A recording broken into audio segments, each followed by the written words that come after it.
चालू नका करू, नंतर करा. हा बाबा काय केलंय? कुणी टाकले मिक्सरचे? गाडीवर 2 आले ते माणसं बाबा. गाडीवर 2 आले होते का? आम्ही सर्व नीट करतो, फ्रीज नीट करतो, मिक्सर नीट करतो, शेगडी नीट करतो. म्हणजे हिंड फिरे आले होते का? हा. किती घेतले तुमच्याकडून पैसे? 300 रुपये घेतले राव. काय केलं, काय दूर लावलं येण्याचं. असं का?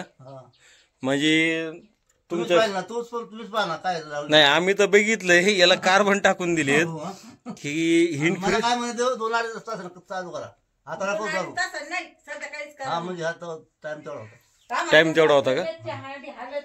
म्हणजे आपल्याला तर काय त्यातलं समज बघू चालू करून जे आहे तेच लाईट पडत लागत. नाही हे ना पुन्हा असे ना हिंडपर्या लोकांकडून आहे ना काम करून घ्यायचं नाही.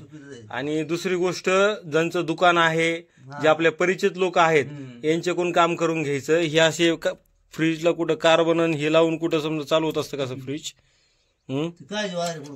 नाही ते लावून घेऊ आपण.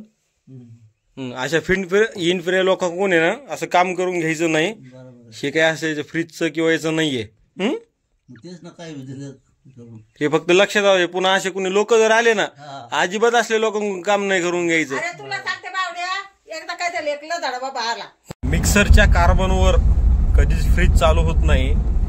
एका ग्रामीण भागामध्ये वयोवृद्ध लोकांना एक फसवण्याचा प्रकार झाला. म्हणजे दारावर जे कुकर मिक्सर जे रिपेअर करून जे देतात, त्या एका जणांनी काय केलं की फ्रीजला तिथं कार्बन जे असतात मिक्सरचे ते टाकून दिले. 300 रुपये त्यांच्याकडून घेऊन गेले आणि त्यांना वरून सांगितलं की ते संध्याकाळी चालू करा, लगेच चालू होणार नाही. ग्रामीण भागाला किती फसवणूक होती